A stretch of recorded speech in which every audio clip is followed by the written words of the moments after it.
They're educated. They learn how to apply mostly drug therapy. Hopefully some of the smarter ones learn something beyond that, because lifestyle is what we always talk about.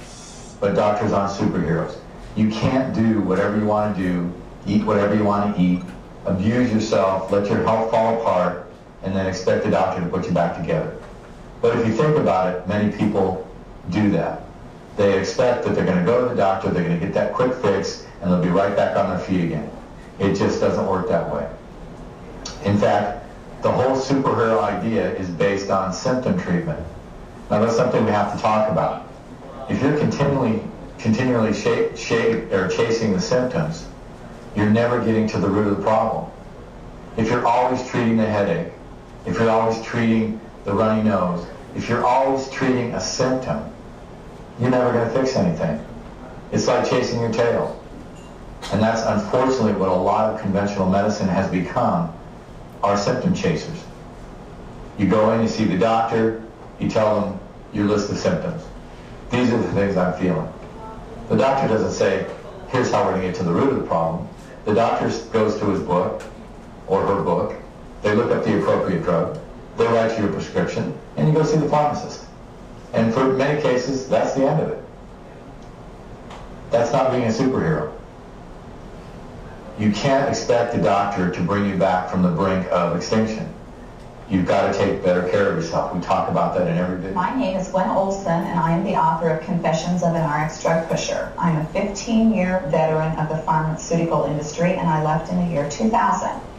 And what I would like to do today is I would like to dispel the myth that the pharmaceutical industry is in the business of health and healing. Because in fact, what the pharmaceutical industry is in the business of doing is disease maintenance and symptoms management. They are not in the business to cure cancer, to cure Alzheimer's, to cure heart disease, because if they were, they would be in the business of putting themselves out of business, and that in fact doesn't make sense.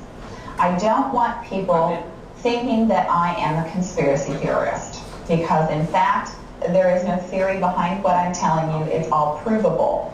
And what I'm saying is provable is that the pharmaceutical industry doesn't want to cure people. You need to understand, specifically when we're talking about psychiatric drugs in particular, that these are drugs that encourage people to remain customers of the pharmaceutical industry.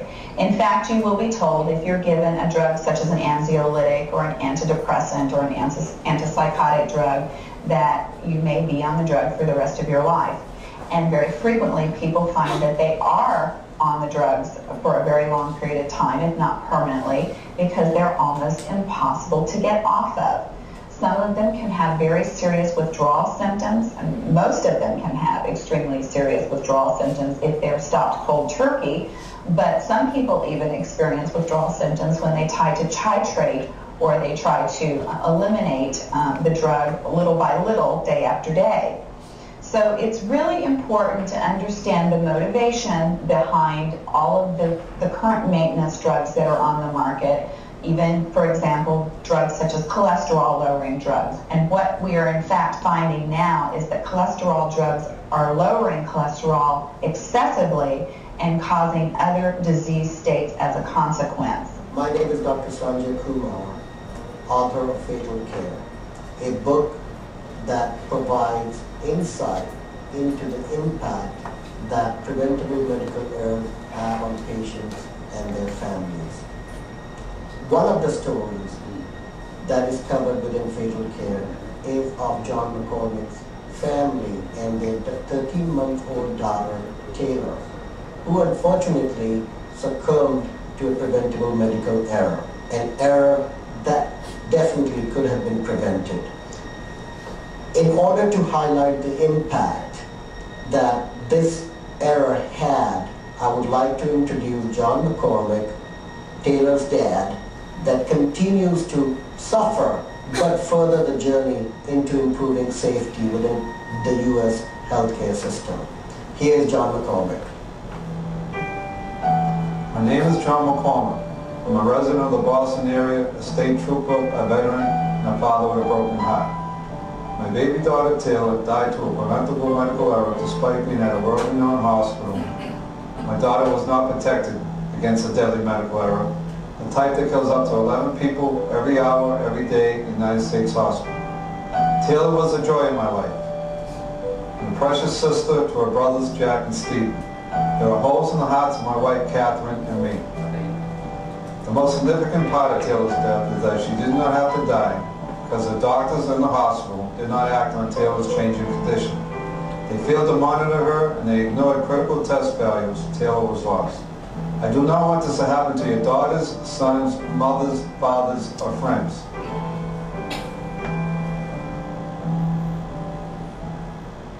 Hi, I'm Radia. I'm a certified clinical nutritionist. And I'm Peter, and I'm a certified traditional naturopath. And this is Wake Up America.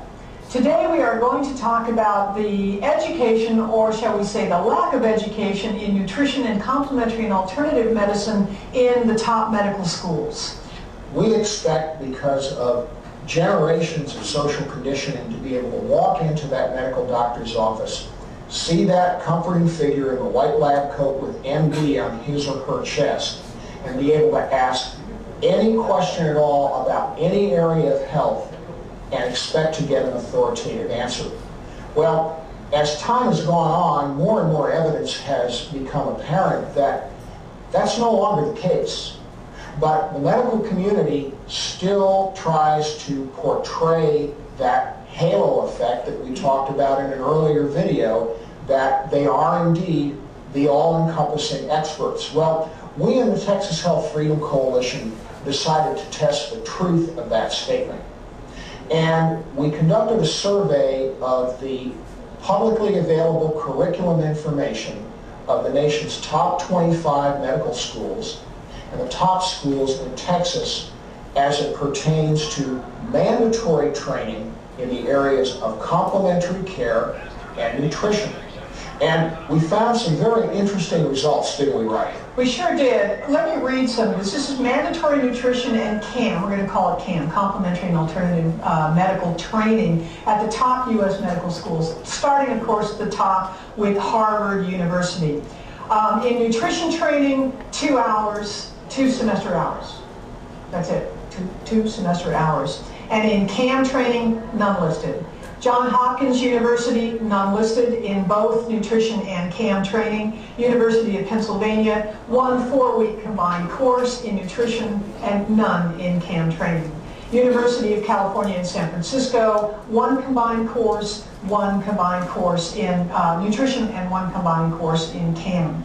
The University of Washington in St. Louis, 1 combined course in nutrition and none listed in CAM. Duke University, none listed in nutrition, none listed in CAM. Stanford University, none listed in nutrition, none listed in CAM.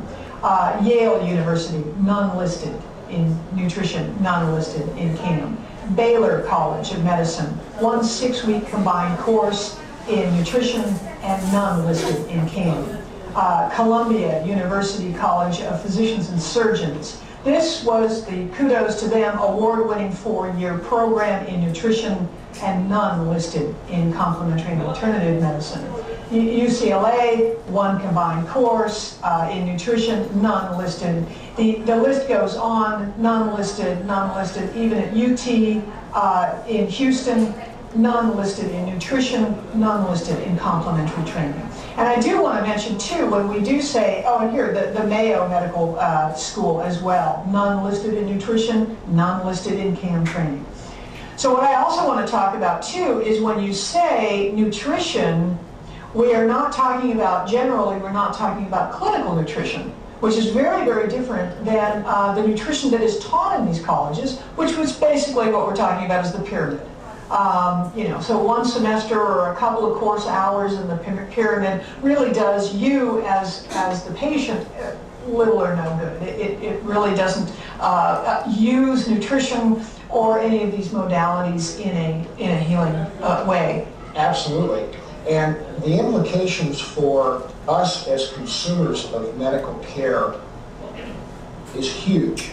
And what I mean by that is that, think about it, are you going to be able to get valuable and authoritative advice on areas like homeopathy, various kinds of herbalism, other systems of medicine like traditional Chinese medicine or Ayurveda from a medical doctor?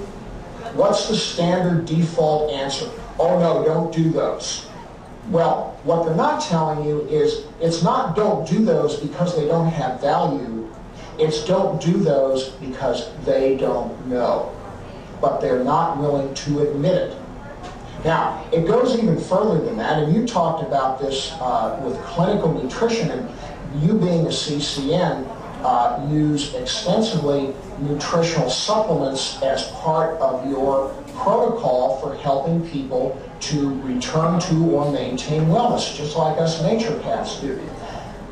There is a long-standing institutional bias in the medical community with regards to nutritional supplementation. And you don't have to take our word for it.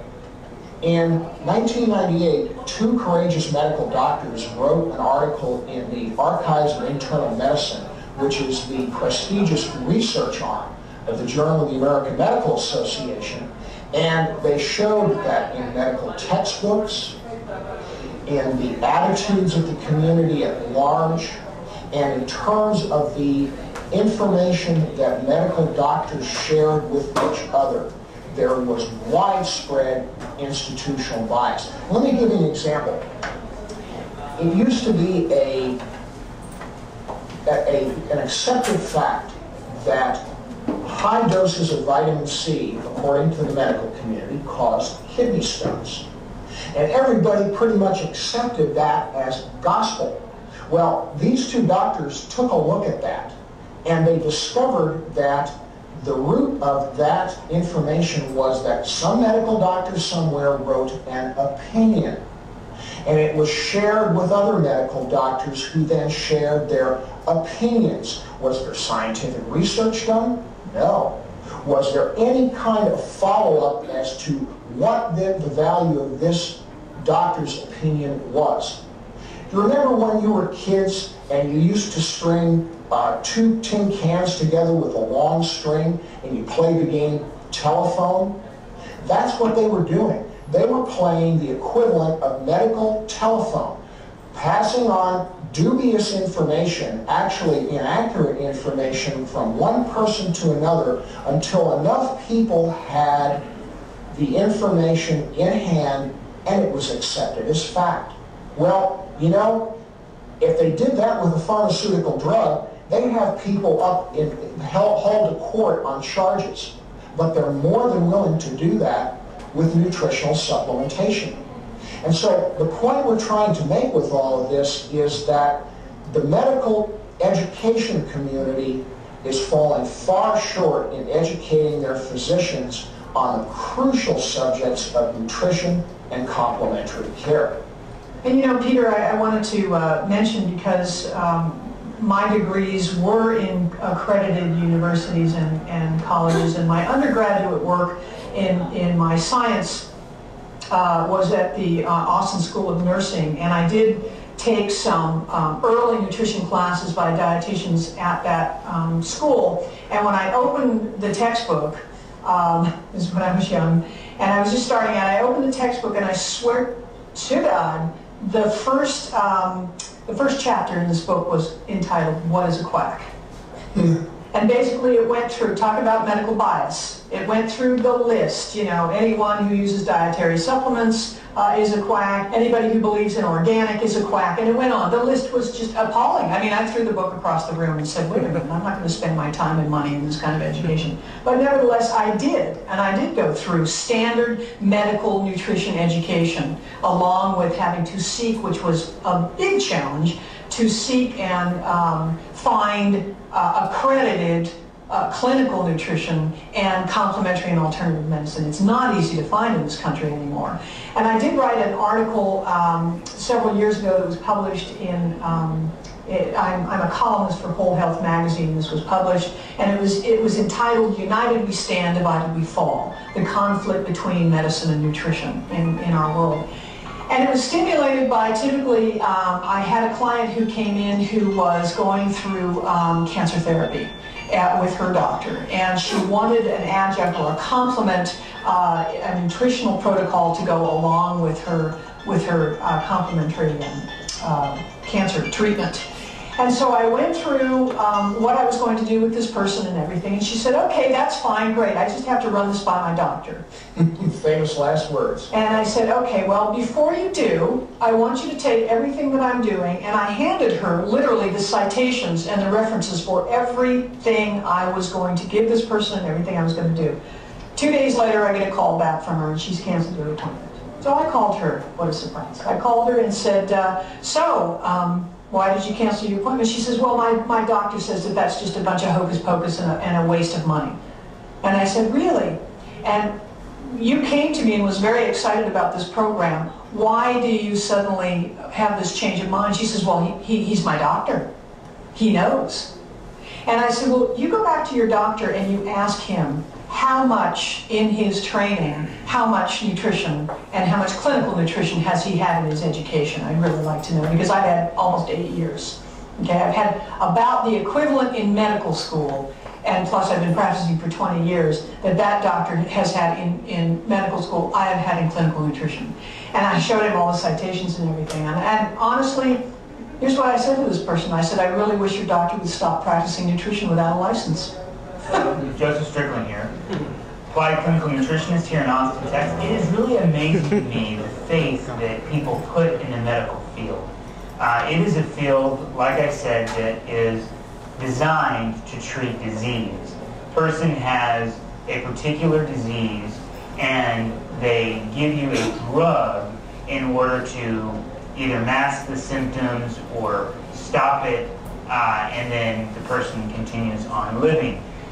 So it is a method of Band-Aid care towards creating a person that can live a little while longer. And that isn't the field of health at all. And a lot of times people think that if they just take these medications, these drugs, that will then give them health. But that's actually not the field of medicine at all. And in fact, when the alternative field generally attacks medicine, it's not something to be attacked. I mean, it has its place.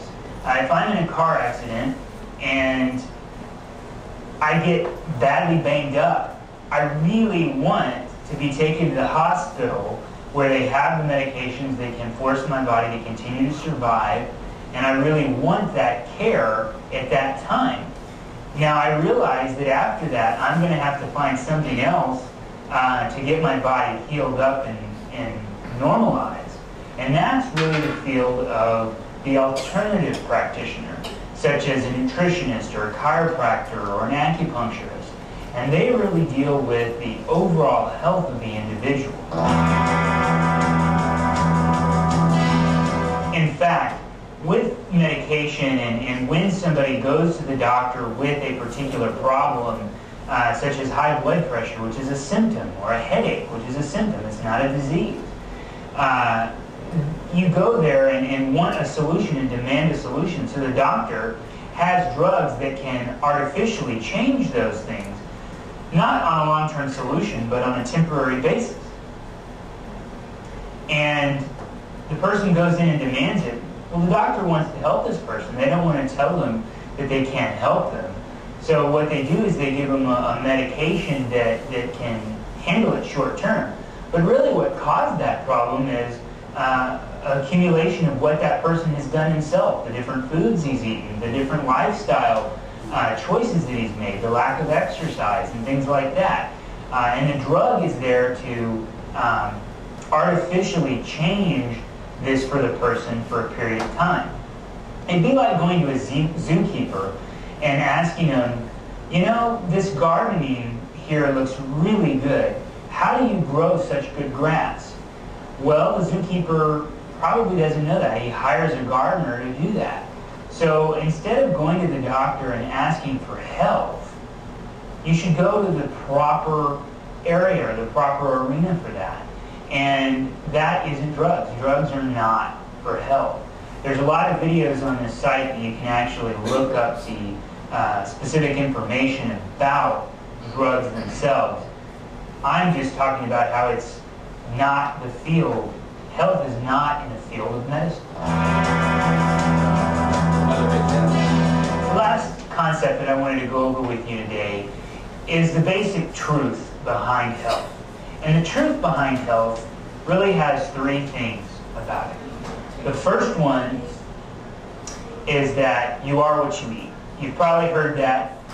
You need your fruits and vegetables and good organic meats in order to survive, because that's what your body uses to fix itself. The other thing of importance is the fact that the body heals itself. And this is very true. A person gets sick, and the body is what gets it well and what fixes it.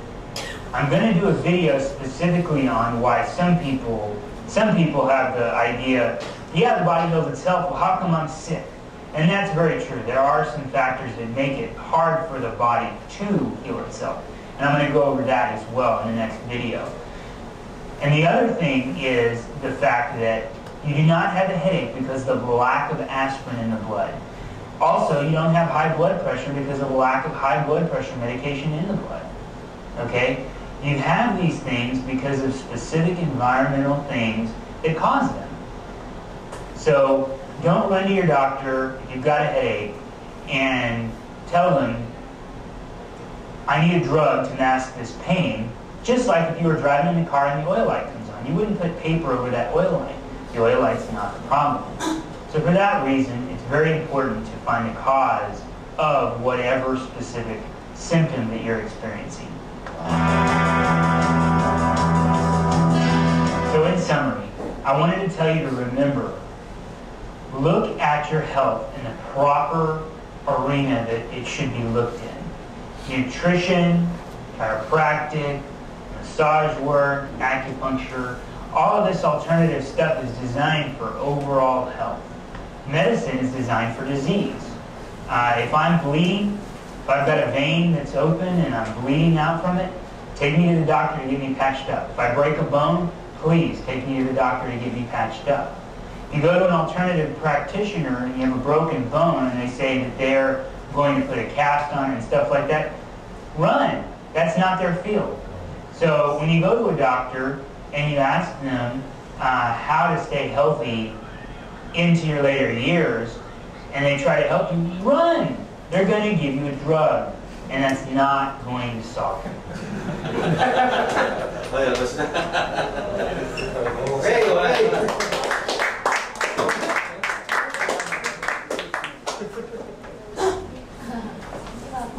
Ay, grabe. Good morning! Good morning! Siguro yung mga nanonood sa atin sa kanya-kanya mga computer o kanyang internet, sabi nila, gabi-gabi na, good morning pa rin. Okay? So, napakaganda po na ako doon natin. Okay, maganda po ba? Yes. Sa mga hindi pa po nakakilala sa akin, my name is Brother X. Andito po yung aking anak. At ibang anak ko nanonood ngayon sa internet. No? So, sa lahat po, ngayon po, napakaganda po ng topic natin yan about medicine. No? Guys, ang ating speaker, siya po ang ating medical consultant. At the same time, international speaker din po siya pagdating po sa larangan ng sa larangan ng wellness. So, hindi ko na po pagtatagalin pa. Let us welcome ang ating pong medical consultant, Doc Vic Gonzalez. Come on! Good morning.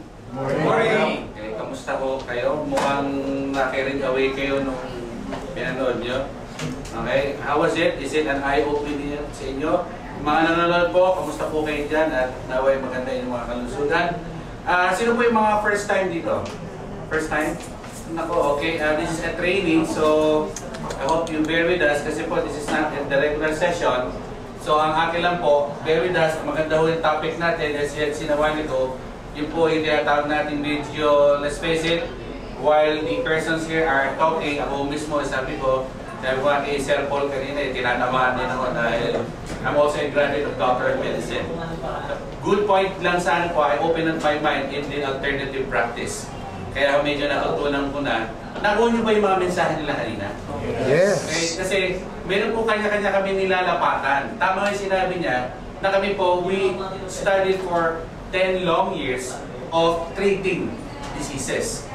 We are not in the business or in the arena of health and wellness. When you talk about health and wellness, it is holistic, body, spirit, and soul. but the doctors are always treating the body, which is the outermost part of a human being. Do you agree na meron tayong soul and spirit? Yes. Why don't we have to look upon it also? Kasi depression comes from the inside. Pag di ho natin inayos ang depression, it tends to become suicidal tendencies. Tama ba? So we have to treat the innermost, okay? But before we go on, okay, paki-silent mode ulit yung mga cellphone natin, okay? Kasi ang ruling talaga rito, pag tumulog yung cellphone, pinaparapot po natin yan, okay, para ho sa mga walang cellphone, okay? And as much as possible, summarize ko lang po, if you have some questions, write it down, tapos I'll try to answer it later on. Okay, para wala mo munang kwentuhan sa mga katabi, para medyo makafocus tayo ng gusto at para hindi umabala yung ating katabi. Okay? At minsan last slide rito, parental guidance is advised kasi po, minsan yung mga nanonood ng mga nasa kanilang lugar at yung mga minsan viewers dito, yung mga bata, hindi nila naiintindihan yung ating pinag-uusapan. Okay? And to top it all, ano yung limitaw po? Smile, please. Bawal mo na kasi mamot dito. Okay, tingnan nyo, sabihin nyo sa katabi nyo, smile please. Smile. Pag di naman yung, smile please. Para tabi please, smile nyo. Okay, so let's go on. So, welcome po sa sabi ni Doc. This is being done every Wednesday. Ito yung inabot nyo ngayon. So, ito po ay regular thing na ginagawa natin to educate our people, to further know more of the different arenas. Last week, I talked about diabetes mellitus. Okay, so as we go along, madami po tayo matutunan dito. At next week, I'll be talking of liver cirrhosis. Okay, yung mga may tama sa atay, lalo na yung mga partner, mga medyo alcoholic, maganda kong makinig po kayo dito. Okay, so let's go on. Ito po ang ating topic, errors in medicine. Okay, so kanina binigyan ko na kayo ng preview. Okay, let's move on forward. Okay. I would like to encourage everyone to bookmark this article para ho, hindi lang ako ang nagsasalita rito.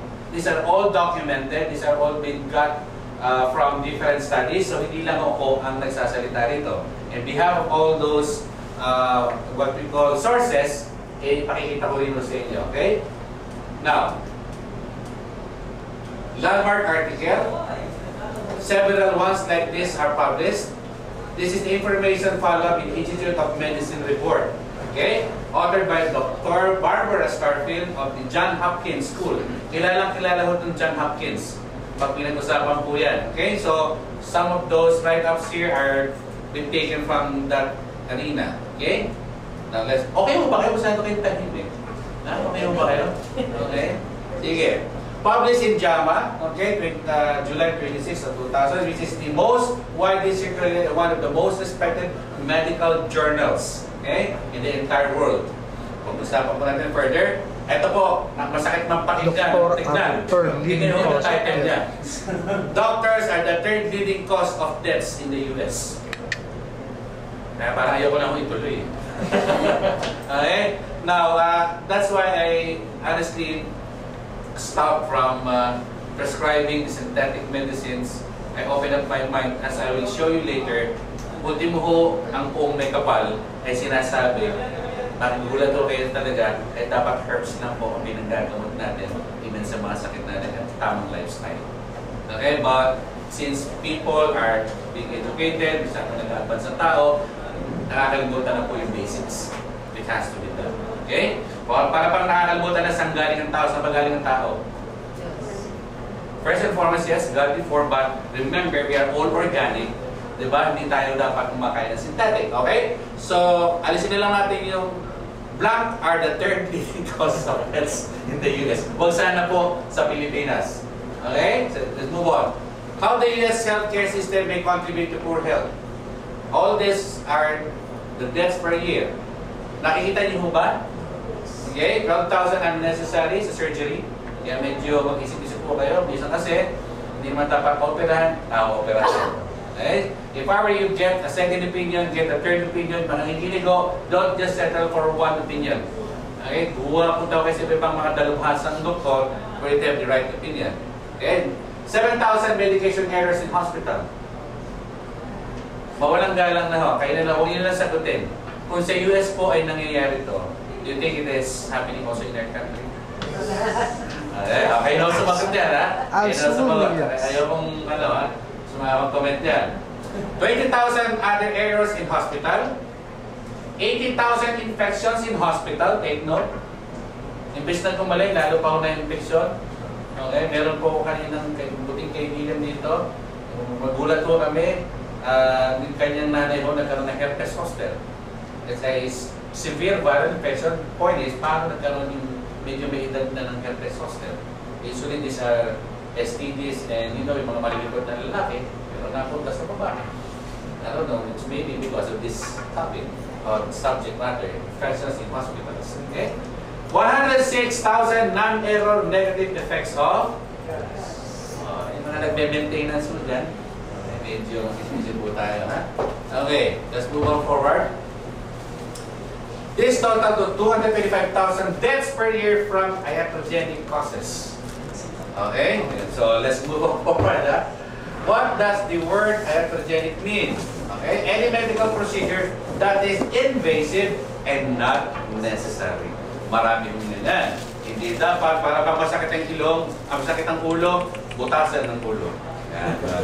Then that's what we call trepining. During the older years of, we call it the history of medicine, alam na totoo, buti nga ako, sa practice yun, we took that subject, history of medicine. Pag masakit ang ulo ng tao noon, binubutasan, we call it trepining. Kaya buti lang, nagbanso natin. Kasi kung masakit mo, bubutasan yung ulo mo. Para doon lumabas yung masamang spirito. Hindi nga, gano'n ginagawa nyo nun. Okay? Kasi doon yung dating AIDS na gano'n. Pag masakit yung ulo, bubutasan, mamatili nyo, nagbabarinahan yung ulo. Okay? So, next is induce a patient by a physician's activity, manner, or therapy. So, ito yung mga nangyayari na hindi dapat. Okay? Use especially of a complication of treatment. Hindi dapat. Okay, I want patient pero isang procedure, maladagdagan ng isang procedure, maladagdagan ng isang procedure. Eh, makita ng pasyente tuyot. Napakaganda, napakagwapong paglabas mo ang bangkay. Okay, you know what I mean? Yung mga lalo sa treatment for cancer, yung unang approach sila, eh mahina na nga yung tao, babanata mo pa ng procedure na yun, bagsak ang immune system, even the healthy cells are dying. Ano yung tsura ng tao? Nakakalbo, mukhang bangkay na mukha. You know what procedure is that? Common in cancers. Okay? Next, okay? Si Dr. Stalfield offers several warnings in interpreting these numbers. First, most of the data are derived from studies in hospitalized patients. So take note that hindi ito sa clinic lang nangyayari, hospital. And take note, these are top hospitals in the US. Again, ilan lang ang top hospitals ng Pilipinas. Ito top hospitals ito, ha? Okay. Meaning, I'm not saying hindi maganda ang ating hospital, pero if that is happening in the US, it's very, very possible na nangyayari din sa atin. Second, these estimates are for deaths only and do not include negative effects that are associated with disability or discomfort. Yung mga nagre-reklamo, hindi pa kasama. Puro patay lang ang pinag-uusapan dito. Yung mga hindi na-asikaso, yung mga nag-neglect, hindi pa ako kasama dyan. Okay? And third, the estimates of death due to error are lower than those in the Institute of Medicine report. Ibig sabihin, hindi ko lahat na i-report bottom line. Okay? Are you still with me? Yes. Okay? The thing that we're doing here, guys, I'm telling you, kumukha na sila ni Sir Abel, is not to ruin the medical industry, but it's an eye-opener for you guys to be educated. Bottom line, it's your decision. Okay? Yun lang po ang ating emphasis, not to dishonor the medical doctors. Okay? Now, 4 to 18% of patients experience negative effects in outpatient settings with, pakibasa nga po, 116 million extra physician visits, 77 million extra prescription. Tingnan, million po yan, ha? 17 million emergency department visits, okay? 8 million hospitalization, 3 million long-term admission. Na-experience ito, pabalik-balik kayo na malangin na-admit yun. Okay lang i-admit it. The problem is, ipagtustos ng admission. Honestly, when my dad passed away, this is one of the things. I have here a parang kapatid ko, Sir Danny, in and out ng hospital, ng aking late father, nung po medyo natuyot kami talaga. Medyo meron naman kami ng panahon na yun, but because of in and out sa hospital, per confinement is 70,000 to 100,000 per confinement.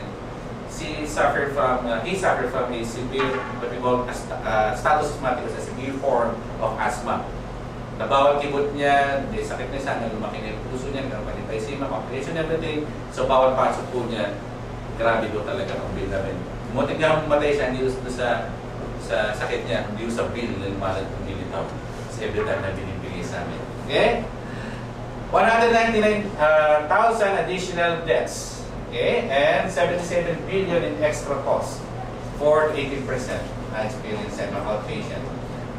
Hindi ko na po ito isa-isa, tingnan lang po ha. The annual physical economic cost of medical intervention. Tingnan niyo po ha. Condition, ayan po yung mga condition. Okay, medical error, bed source, ayan po ang deaths. Ang dami ho. Take note ha, bed source are 115,000. Bed source, madalas nakahiga na stroke victim. Okay? Medical errors, 98,000. Cost 2 billion, not million, 2 billion. Ito pa yung mga author ng mga naka-document po niya. Okay? Now, unnecessary events, hospitalization, 8.9 billion. Procedures, 7.5 billion. Total, 16.4 million. And genic effect events, 3.08 million. Puro million. Okay? The figures on unnecessary events represent patients who are thrust into a dangerous healthcare system. Akala mo niyo, pag dinadala kayo sa hospital, siyempre, kaya mo dinala, kampante ka. Alam mong, you're in good hands with, you're in good hands. Bottom line, if you're in good hands, dapat wala po. Okay? So, I'm just telling you, this is very, very possible. They are helpless victims. Do you agree? Helpless po kayo, lalo pag wala kayong pang-down, helpless kayo. It's one of this 16.4 million lives is being affected in a way that could have a fatal consequence. Okay? Let's see natin. Simply entering a hospital could result in the following. Yan, no? 16.4 million people, 2.1% chance of serious adverse drug reaction. That's 186,000 patients. Imagine mo, tama yung sinabi kanina ng one of the best clinical nutritionists. Pag kaming doktor ang kaharap mo, isa lang gagawin natin. The traditional doctor, if I may say, re-resetahan ka. Now, tanong ko, if you're reading your MIMS, yung mga nanonood po dyan, you know what's a MIMS? This is our drug index. Lahat po ng gamot ng Philippine drugs are all there. Maghanap po kayo ng isang drug ng walang adverse effect. Wala po. Even paracetamol has adverse effects. Not good for the liver and not good for the kidney. Tapos babalatan na. Simula para ng headache. Lagi akong lebaw na. Dito ka na sa sigurado. Sigurado may tama ang atay na pa. Kaya walang kinakwento sa inyo. Again, don't get me wrong. Hindi po kasalanan ng butihing magandang lalaki ng immortal. Okay? Naunod siya ng immortal. Hindi na kasalanan yun. Okay? Kaibigan natin yun. The one who conceptualized that commercial, yun na may problema. Kasi po, profession niya yun, endorser, wala tayong pagagawa doon. Pero yun ang conceptualize, may pananagutan. Konsensya na lang yan. Okay? Kasi wala pong gamot, even paracetamol, na walang adverse reaction. What more of the antibiotics? Kaya iba dyan nabibigil. Iba doon natutuliro. Iba doon nauutal. Lalo na yung mga cup syrup, pag matagal mo niliinom, talagang okay naman. Putol-putol. Ang salita nila yung mga adik. Pansinin nyo, yung mga panahon mo namin, ang tinitira lang ng cup syrup. Hindi nga. Cup syrup ang tinitira nun. Okay? Kaya minsan, meron akong kaibigan, talagang gulat. Ang tawag namin sa kanya, Corex. Corex yung iniinom niya. After quite 6 to 7 months, nagulat po ako, honestly. Doon na siya, iba, utal na siya. Dito. Araw-araw, tumitira siya ng 120 ml ng Corex dito. Honestly, kaya rinano ko sa inyo, adverse effect. These are not drug addicts kayo. Hindi kayo drug addict. What more if you are often taking this kind of medication. Okay? 16.4 million people, 5 to 6% chance of acquiring a nosocomial infection. That's 489,500 patients. When you say nosocomial, wala kang sakit, pagpasok mo sa hospital, may sakit ka. Correct. No, that's what you call nosocomial infection. Kaya ngayon, pala tatawa ako, ay yayabang, matataas daw resistance nila. Lalo, if you go to the PTB ward, pulmonary tuberculosis, please wear a mask. Hindi nyo alam na malakas hindi agad umamanifest yan. It will take weeks to months. Bago nyo malaman, may tama na rin pa kayo, may colored na kayo sa loob. Okay, the TB. Lalo yung mga naglalabas na ng gulaman. Alam niyo yan, mga advance, pag bubukpak, parang gulaman yung itsura. Din po yun, okay? Pardon me ha, siguro lalo mga kumakain, no? Ew! Okay? So, sige. Let's move on. 16.4 million people, 4 to 36% chance of having iatrogenic injury in hospital. Medical errors. Alam nyo, honestly, I won't mention a hospital. Siguro narinig nyo yan. Like surgery, isa pagbalik ng mga instruments, kulang. Meron po yan. Yung forceps, pagkita, andun sa loob yung forceps na iwan. Kaya po yung mga emergency OR nurse, yan po ang role nila, mga OR nurse. By the way, I also took up nursing, that's why I know. Okay? Kaya hindi ako doktor nga pala ngayon, nurse ako ngayon. Okay? The point is, it happens. Talaga, minsan, even bulak, binibilang ng mga OR nurse. Kasi pag naiwan po yan, it will have a reaction inside. Magugulat kami, nanang lumalabas sa iyo, kasi sumakit ang check. Cardio is a foreign body bottom line. Okay? So imagine mo wala kang sakit, paglabas mo may forceps ka. Sabi na ako para forceps. Okay? 16.4 million people, 70% chance of procedure error. Yan, yun yung nasabi ko kanina. Okay? Pero pag talaga kailangan mag-hospital kayo. Okay, naman yung sabi. Pero tanongin nyo lang, honestly, tanongin nyo, pag may napapasok na pasyente, ano ba ang chances na mga pasyente pupunta rito na bubuhay ba? Tanongin nyo muna yung buwan dyan. Okay? Alam ng buwan dyan, totoo lang. Alam ng buwan dyan kung marami ang nakakasurvive o hindi sa hospital. Totoo yan. Sometimes, it seems a little bit funny, pero there are hospitals that we had labeled, wag yan, doktor patayan, hospital ng mga patayan. Di ba? Because we know na usually mga hospital na yun is not effective in treatment. Okay? Iwasan nyo na yung bagay. Okay?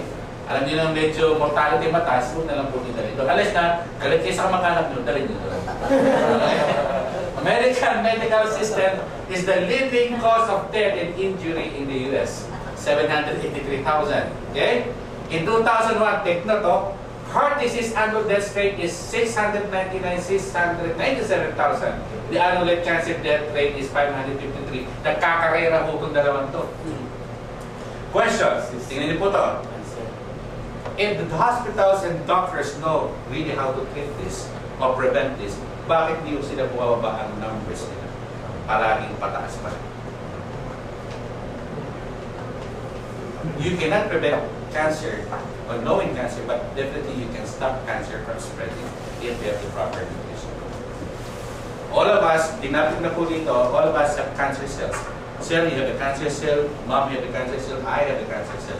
Question is, which cells are you feeding? Is it the healthy cells or the cancer cells? Yan pinag-uusapan. If you are always eating meats, drinking soft drinks, taking a lot of alcohols and beers, then you are feeding the cancer cells. If you are taking the good nutrition, then you are feeding the healthy cells.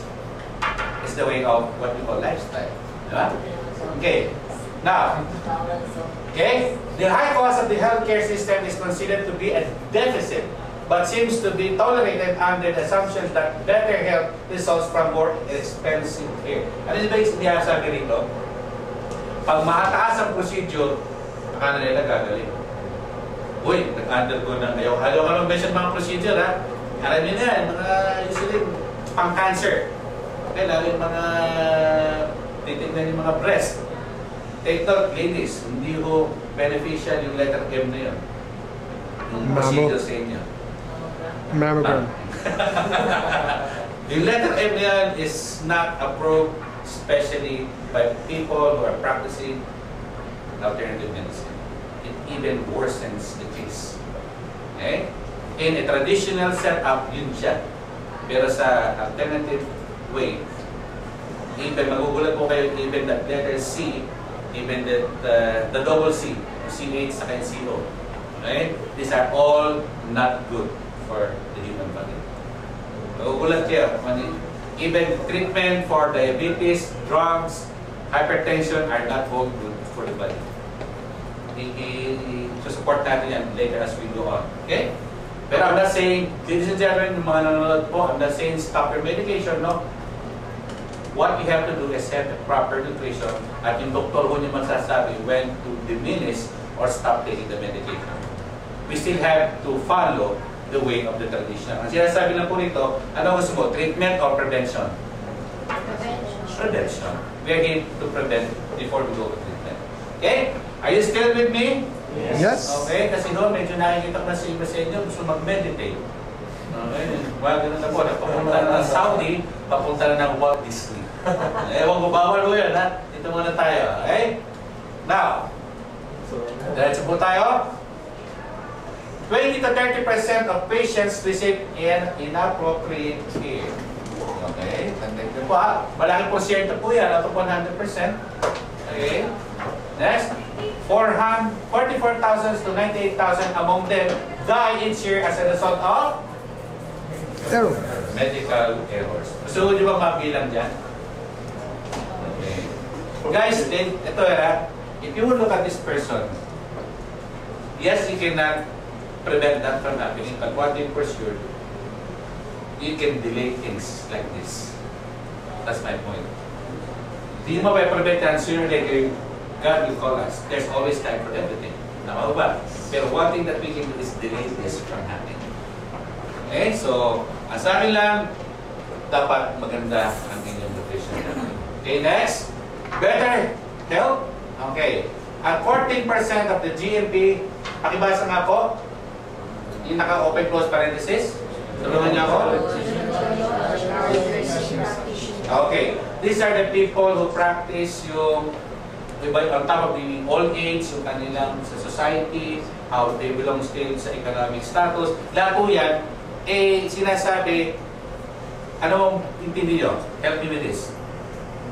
Better health, sabi na, 40% of the GNP, healthcare spending reach 1.6 trillion. Trillion po, Take note. Di ba marami mong nurse na pupunta sa Amerika and other countries? If the medicine or the medical department or the medicine per se is really curing people, bakit padami ng padami ang alis ng mga nurses? Ibig sabihin lang nito, sinasabi padami ng padami ang sakit na hindi nalilibre. Why do you have to have a lot of nurses going abroad kung talagang napupuksa yung mga source ng sakit? So in other words, hindi yung tama ang approach na nangyayari sa mga may sakit. Okay? Considering this enormous expenses, diba? We should have the best medicine in the world. Tama ba? Sa laki ng gastos. Okay? Next, reversing diseases, preventing disease, and doing minimal harm ang dapat nangyayari sa laki ng ginagastos niya.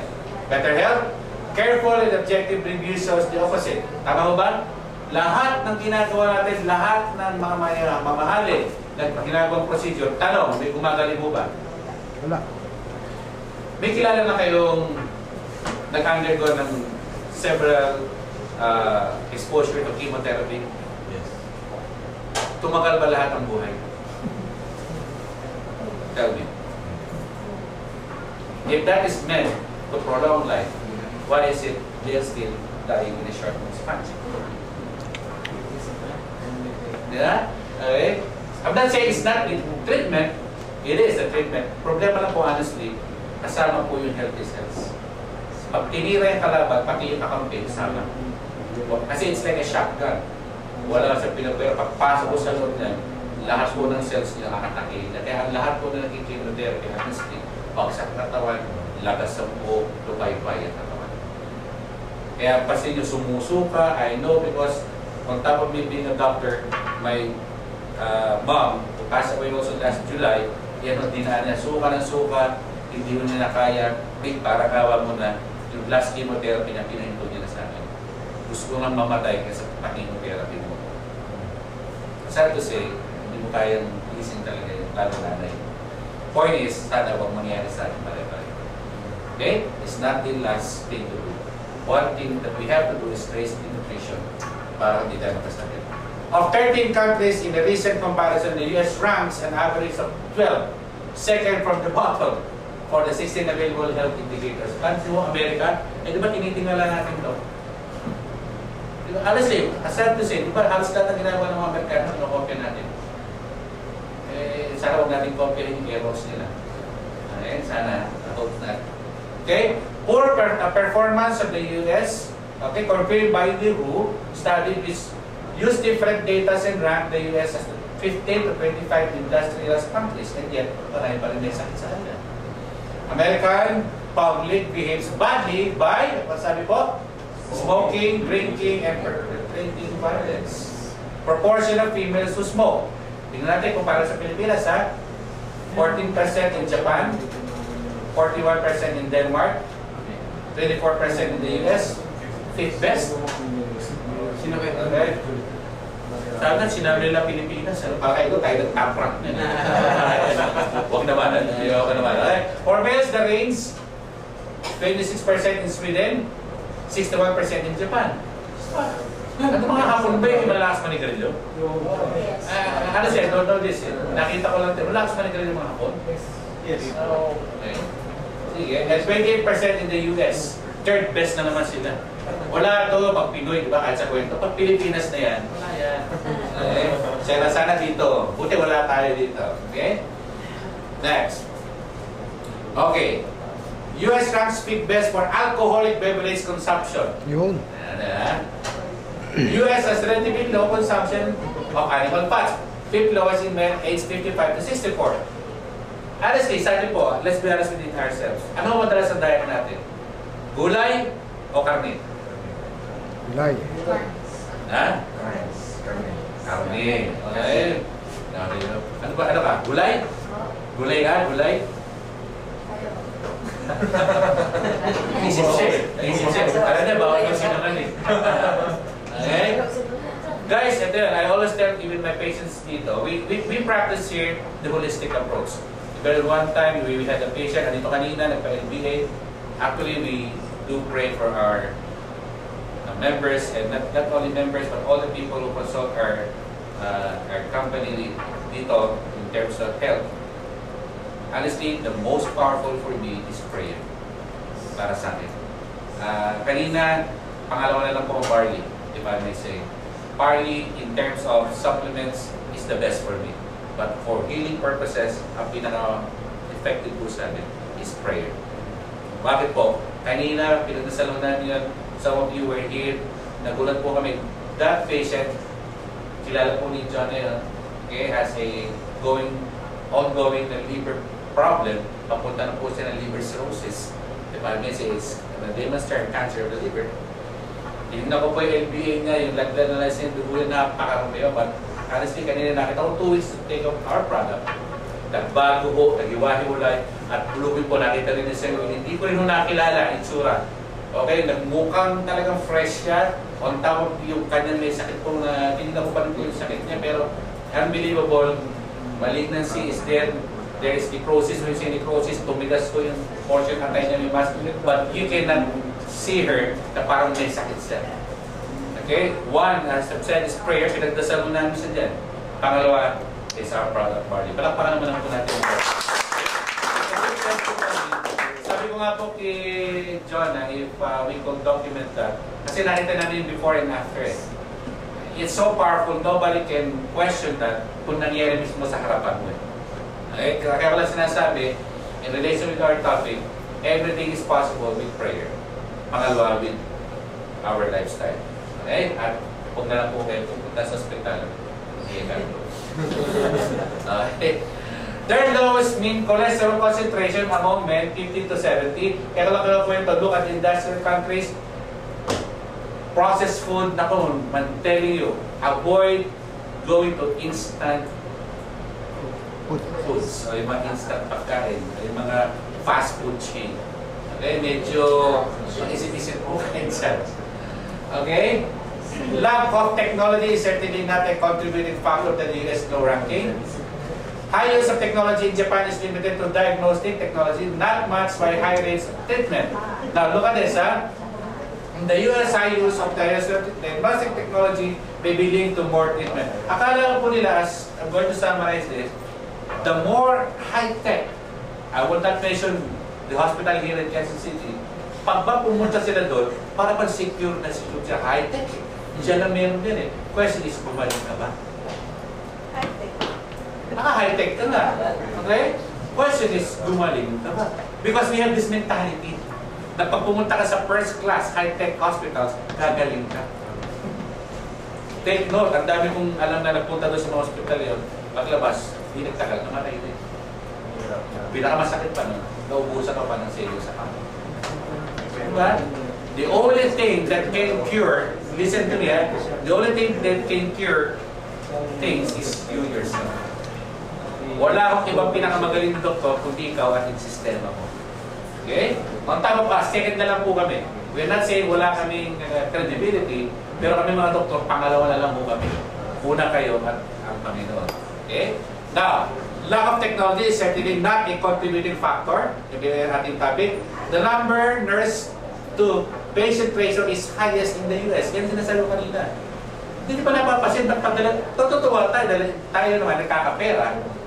Pero problema, ba't dumadami sakit? Dumadami ang what do you call this term? Yung need for nurse. Ibig sabihin, mas maraming nakakasakit. Okay? Now, whereas they are very low in Japan, bakit po sinasabing gano'n? Di ba, if you are familiar, Japan is more of eating algae, itong mga, they are more of the supplements. Americans are not. Okay? Pansin niyo, isa sa pinakamahabang buhay ay mga incheck sa mga hapon. Okay? Tayo, sad to say, wala tayo sa ranking file ang mga mahabang buhay. Okay? Now, conclusion. These statistics prove very clearly that the system is just not working. Do you agree? Yeah? Guys, I'm saying again, pag may bali ka, please remember this. Nabalya ka ng buto, poisoning, talagang immediate treatment, yung dapat gawin sa inyo. Yung mga nanonood po dyan, then definitely go to a doctor, a medical doctor.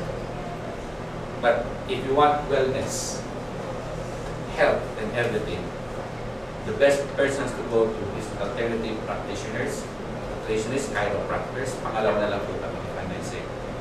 Okay, kasi we are not specializing on wellness. We had specialized in what we call treatment. We are the doctors of diseases, I may say. Diseases. Ba't maintain may disease ka? Di pumunta ka na doon sa dapat bago ka magkaroon ng disease.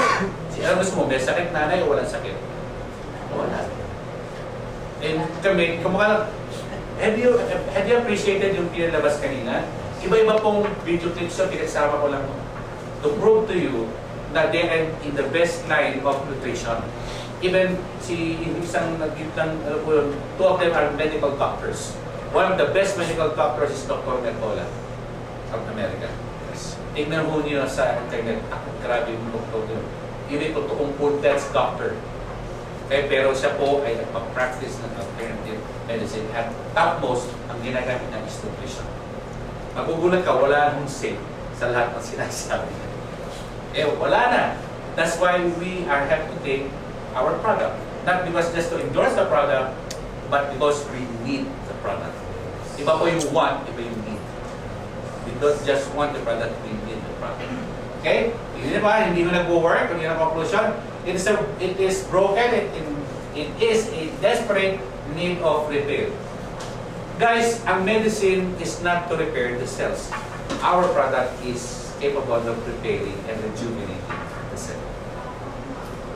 Maghanap po kayo ng mechanism action sa means. Kasi sa mechanism yung trabaho niya. Mark my word, maghanap ka, wala kang makikita ang rejuvenating and repairing. Wala po. Makikita nyo, contraindication, side effects, adverse reaction. Puro pag-ano. Kaya, di ba? Kaya nga sinabi nga ng ating buting immortal na kaibigan, sabi naman niya, ingat. Tanda lang pag-ilo. Okay? Now, this statistic is likely to be seriously underestimated as much as coding only. Totoo lang naman. Paano ba binabalawan natin ang medication, ladies and gentlemen, hindi ho yan cure. It's, again, sinabi lang, it's just for the, what? Delaying of symptoms. You must not treat the symptoms. You must treat the etiologic factor. Para bang sipon. Ano gagawin mo? Yung sipon o pinanggagalingan ng sipon?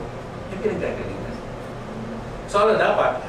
Hanapin mo kung saan siya na-infect. So i-isolate mo siya sa mga tao. May sipon. Bakit mo ibigyan ng medicine? Honestly even the DOH is practicing this. You don't need to take the anti-cold medicine. All you have to do is increase your vitamin C, increase your fluid intake, and that's it. And a viral infection is self-limited. Kahit di mo galamin yan, gumutin yan, kung puti lang po lumalabas sa inyong nostril, mawawala ko ng pusa yan. Huwag lang akong kulay verde, nagmukha lang akong taho. Yan, ibang usapan na po yan. Okay, yun lang usapan. Para doon baka may kumakain ho dyan. Tsaka wag hulang yung medyo lalasapin yung mga bata Diba? Hinahal na nila Yan, medyo ew. Okay, conclusion. Okay? Japan seems to have benefited from recognizing the technology. Wonderful, but just because of you diagnosis something with it, hindi ibig sabihin yan yung alam na ginagawa. Marunong sila mag-diagnose, but problem is, are they doing the right thing? I'm not saying they don't have the right technology. Magaling na technology. At alam ba nila what's next? After diagnostic, kamuha sila rin ng huli. Basta if you go to a doctor, okay, at sabihin sa inyo, wellness ang kanyang bibigay sa iyo, bibigyan ng drug, run! Hindi ko kasi yung talagang 40 nila Okay, kaya kung lang ko sa inyo, the best pa rin is for you to have a good nutrition. Okay? Okay, next tayo. Are you still with me? Yes. Okay, malapit na po. Mga isang oras na lang tayo. Their health statistics reflect this aspect of their philosophy as part of their treatment. It's not treatment at all, but loving care. Alibasa nga po, loving care rendered in the home. Iba po ang hindi nagmamalasakit, lalo na pagka mag-anak niyo ang may sakit. Later on, if I were you, if you still have the time, I will let you see a 5-video clip that will touch your heart. This is a 5-video clip, malapit na po tayo, summarizing all these things. And this video clip even came from Dr. Depola. Dito, natasaw talaga sa lahat ng nakita ko. I'd like to share this with guys, to you guys at mga nanonood. Okay? Care, not treatment, is the answer. That's it, ladies and gentlemen. Even nurses, when I took up nursing, alam nyo ang golden rule nila, TLC, tender loving. Totoo lang, pansinin nyo. Ako po, not to boast about, may mga pasyente po pag dumarating pa lang ako, alam mo Dok, pag nakikita ko kayo, gumagaling na. There are times like that. Pero meron din sa mga nurse, pag nakita nila yung mga nurse, kayo, naging pasyente rin kayo Diba, minsan naging pasyente kayo. Pag may nakita kang doktor o nurse na mag-ano din, malambing siya, di ba parang ang pakinamdam mo mag-ano. Pero pag nakita ng doktor, mga kasimangot, tapos di ba, lalo yung mga nurse na sa plada, mas lalo kang parang bumata. Okay? What is important is your care. Okay, yan ang pinaka-importante. And please, lalo na mga may sakit, lalo na yung mga medyo sakit ng cancer, yung mga medyo talagang nakakatakot na sakit na medyo, alam nyo lang medyo sila magtatagal, alam nyo mahabang buhay nila if you show them a genuine care. It adds up. Okay? Now, conclusion again. Drugs, surgery, and hospitals are rarely the answer to chronic health problems. Rarely, hindi mo talaga sila unless emergency cases. Instead of minimizing these disease-causing factors, we actually cause more illness. O grabe, imbis na makagaling, lalo pang gumagalaw, according to the conclusion. Medical and surgical procedures and overuse of narinig yung sinabi ng babae kanina, sakit niya kung salita, pero totoo. Totoo naman sabi nga niya if the drugs are meant to cure, mawala na sila ng negosyo. Masaklap na sinabi niya kanina, the drugs are there para palaging gamitin. In other words, parang the way I understand it, meron pang ginalagay na parang mga ingredients para ma-prolong pa ang inyong mga sakit. Okay? Kaya pansinin yung mga nagme-maintenance, makagulat ka. Dati isa lang hinihinom mo, magugulat ka, susunod, dalawa, tatlo, mamaya isang magtap. Magtap sa dakot na iniinom. Eh kung talaga nakakagalingan, bakit tumadami iniinom?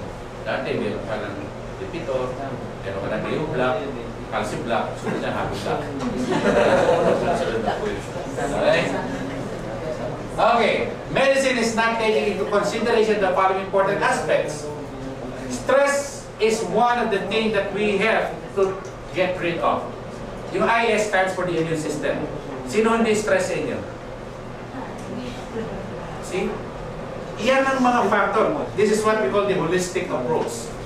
Pag stress ka, all your immune system is declined. Okay? Insufficient exercise. Araw-araw ba nag-exercise? Sino yung mga may asawa rito? Okay. Legal na may asawa. You know what?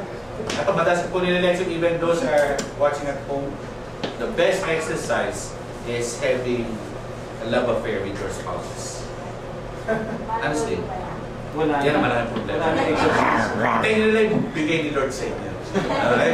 But according to surveys, una-una yung mga nakikipagtalik madalas sa kanilang legal husband and wife, hindi yung nakakasakit sa puso, umahaba ang buhay. Yun. Okay? Iba yung mahaba. Hindi yung buhay yung mahaba. Buhay ko. Okay? So, you have to have at least 15 to 20 minutes of exercise. At least walk a day. Okay lang. One or if you can run. Okay? Pero the best is the night exercise. Will you agree, sir? That's the best. Okay? Excessive caloric intake, medyo was-wasin po tayo dyan. Highly processed food, chemical damage. Okay? Medyo iwas-iwas tayo sa mga fast food. Exposure to tens of thousands of environmental toxins. Ang marami yan. Ang dami yan. The number one is the air that you breathe. It's not full.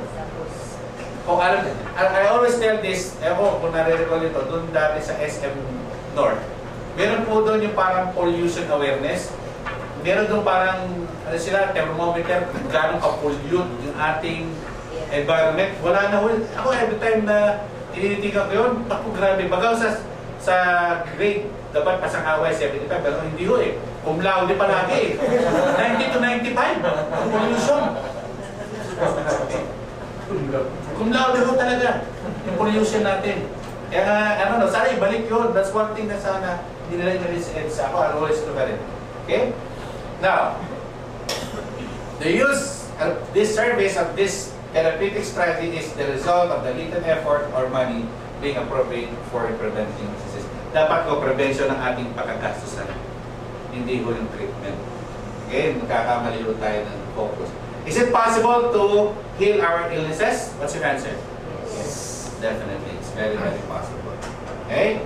How about Ed? Malapit na po tayo. Pakibasa nga po, sabay-sabay. 1, 2, 3, go! Improving the diet, exercise, and lifestyle are basic. Sinabi mo niya yan, ha? Ang ito gagawin na. Dahil po kayo ng taas. Pag hindi ko ginawa yan, accountable kayo sa kanya. Hindi, pinabasa pa sa inyo yan. Para pati kayo damay ako, damay ko dyan. Okay? Sa mga nanonood, the basic is here. Go back to your basics. Diet, exercise, and lifestyle. Kahit anong ganda ng produkto natin, I'm telling you, kung kukontrahin nyo, it won't work. I'm going to be straightforward. Kung maganda naman ang lifestyle, tapos kayo naman ang nagpupuyat, it won't work. It has to be balanced. Okay? Lalo na kung masyado yung dinidibdib ng mga problema nila. I'm telling you, even emotional stress is more dangerous than physical stress. Kaya bawal na makisip sa mga may sakit sa puso eh. Pwede na yung kamatay. Honestly. Dapat nga pala, even yung too much joy, may sakit sa puso, bigyan mo masyadong, umamatay. Kaya dapat balansado lahat. Okay? Now, nutrition, okay? Sabi ko nga sa inyo, if this is the key, andun lang sa taas, you have to ingest, digest, absorb, transport, gamitin, at ilabas. That's nutrition.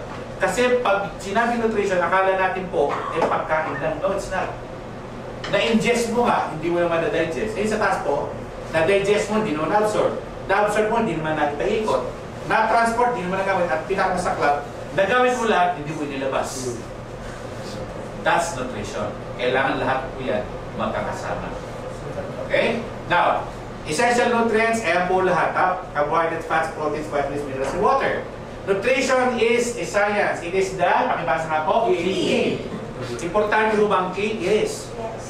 If that's for the key, hindi natin bubuksan ang pintuan. It's not for the key, di ba? O, start ng kotse, key is everything, even the padlock. Kung gusto niya mahaba buhay, sabi niya, we don't live to eat, but we definitely eat to live. Hindi tayo nabuhay para kumain, nabubuhay tayo dahil sa pagkain. Kasi iba, ba't kanina lang para kumain? Hindi mo ganun. Okay? Nabubuhay tayo dahil sa pagkain and healthy lifestyle. Okay? Now, look at this, ha? Meron po mga effective intervention. Look at that, oh.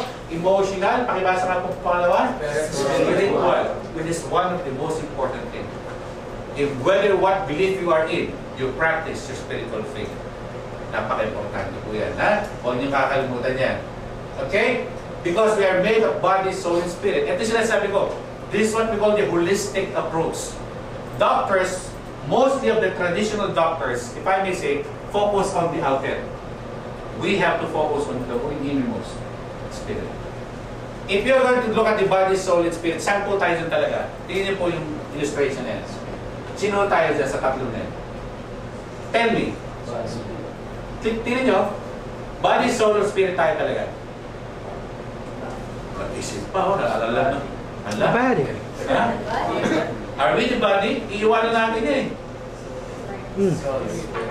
We are the soul. No.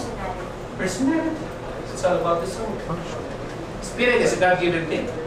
Diba? Kaya kalaglag ko ito. The soul and the spirit has to have a good relationship. Kanino dapat maganda relationship? With God. According to surveys, proven po ito, medically. Ang tao nagpa-practice sa spiritual faith nila, umahaba po. Ang nahaba ng buhay. Huwag ka lang magpasagasan. Diba? Subukan ko nga. Mas dapat ito. Huwag nyo susubukan sila. Talagang kukunin ka nun. Okay? Sige. Okay. The only reason we added in perfect health, tanda niyo po ito pinakita ko, ladies and gentlemen, this is so important. Ang company po, at tayo dito lahat, kaya po natin ginagawa this that for the plain purposes of seminar. We must apply. Ako, kahit ako nagle-lecture ho dito, I see to it, ina-apply ko po. Bakit? Ito totoo eh. Tingnan, the only reason we aren't in perfect health today is because we stopped following the blueprint given to us by God. Ano po yung blueprint niya? Pag-isapan natin, ha? Alteration, the blueprint is alteration of the immune system. Pag maganda po inyong immune system, I'm telling you, hindi ko kayo magkakasakit. Even cancer cells, takot po rito. Lahat ng disease, takot po dyan. Yan po ang pinaka-mayor sa loob ng ating katawan. Secretary of Defense, if you may say. Okay? Pag inalterate niyo po yan, wala, siguradong kakasakit po kayo. Okay? Now, yan po pinag-usapan natin, effective, lahat ng alternative. You have really to, ito yan, masaklap lang, after the conventional, saka lang po pupunta sa alternative. Baliktad po eh, dapat nga muna sa alternative bago sa conventional, if I may say. Okay? Try niyo muna lahat ng prevention before treatment. Okay? Now, ito po yung ating produkto. Have you take our product ready? Okay? Good. Kaya ko lang sasabihin siya, just a pass by. Look at this, guys. Ako, biro man lang, pero I always tell this. If you want me to discuss this, I'm willing. Isa-isa ko sa inyo. Gusto nyo? Kaso lang, buwas 1 tapos na. Guys, this is more than enough. Ladies and gentlemen, kung tayo naghahanap ng sinasabi lang, I want to be complete. Mas, maganda lalaki rin yun. I want to be complete. Okay? Now, question is, if you want to be complete, there must be what? Vitamins, minerals, amino acids, and enzymes. Yung pong kanyang pinopromote, first and foremost, take note ha, ladies and gentlemen, mga nanonood po dyan, number 1, it's synthetic. It's not organic. God created us organic. We must take organic. Bakit mo lalagyan ng mechanical? So, nagre-react yung katawan mo. Ano na ba ang katawan nyo, the immune system nagre-react pag alam niya ni parte ng katawan nyo? Nagre-react siya. That's why, if you will notice, Yung mga nakikidney transplant, hindi po yung problema yung pag-opera ng doktor eh. Ang problema kung tatanggapin nung recipient yung nilipat na kidney. Kasi alam ng katawan niya na hindi kanya yun eh.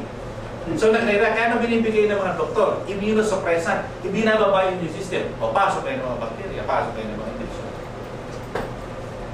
That's the point. Kaya sinasabi, what would settle for the treatment or transplant if we can prevent those from happening? Dahil sino bang prevent yan? Ayan o, guys. And good thing about this is not man-made. If you are in the marketing perspective, guys, ito na yung panalo mo. This is God-picked. Nobody can outstand. Walang pwedeng pumantay sa karunungan na our Almighty. Bakit? Tingnan natin na further. Tingnan niyo po ito. Pakibasa nga po sinabi ni Hippocrates. 1, 2, 3, go! Let your food be your medicine. And your medicine be your food. And one, the doctors of all doctors, the father of medicine, Hippocrates.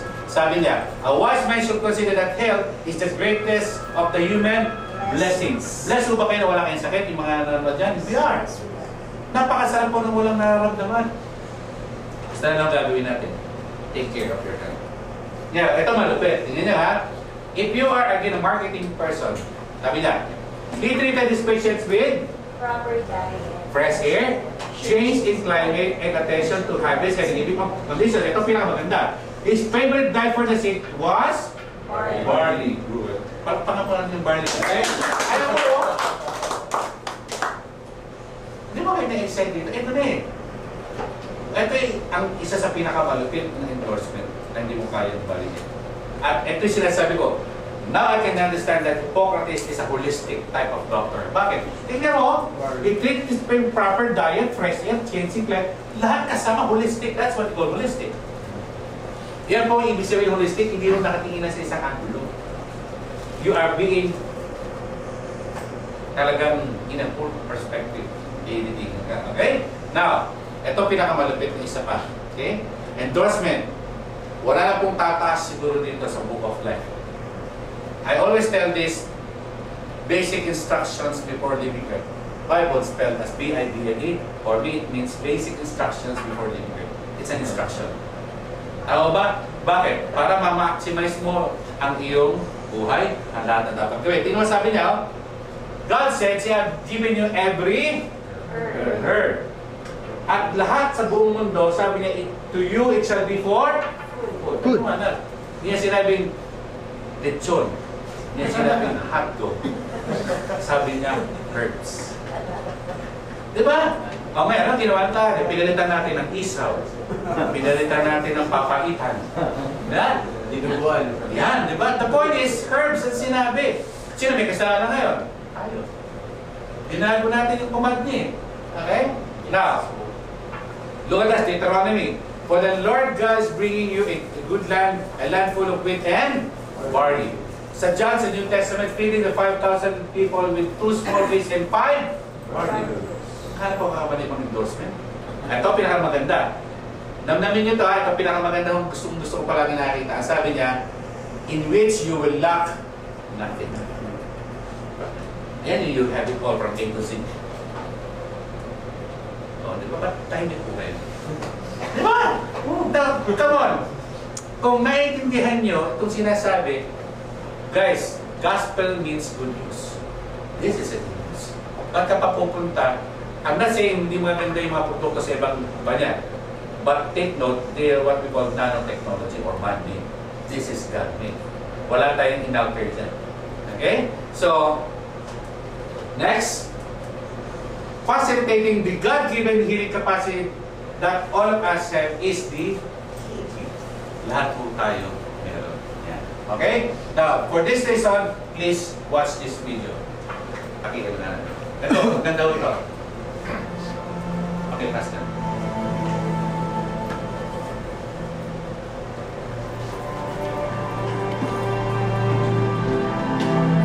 Basahin mo mabuti ha.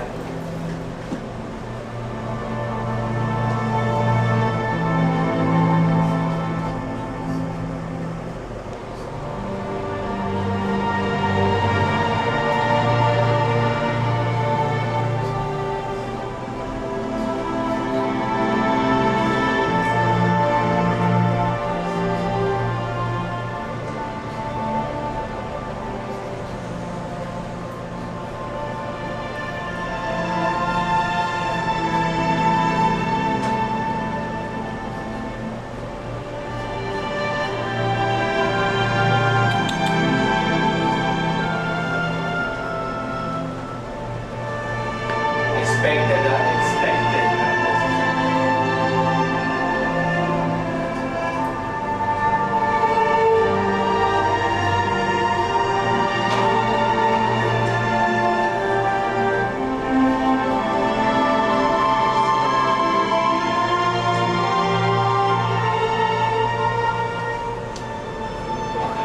They're probably here at some point.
This is what I want to tell you. Kaya kaya ko lang pinakita yan. Health is not everything, but if you don't have everything, it's nothing. Diba? You have to wake up, ladies and gentlemen. Well, I will bless you and you will be a blessing. Pag naman nung tayo na-bless dito, dapat tayo extend din ang blessing. Okay? With God, right lifestyle and nutrition, everything is possible. Okay? And definitely, Sante is here. You know, para sa akin, this is the first time I'm going to let you see this. Ito po ang meaning sa Sante. Supplying active nutrition to everyone. So, papakan naman po natin. So, pag narinig niyo po yung Sante means friends, wellness, supplying active nutrition to everyone. Okay? what happens outwardly in your life is not as important as what happens inside. Okay? In behalf of Sante International, thank you. God bless. Maraming salamat po sa inyo. Okay? Sante.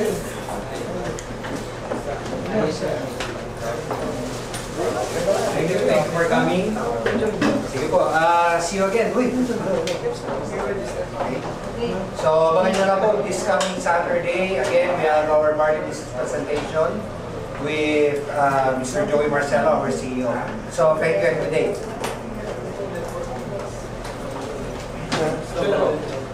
Dalawa.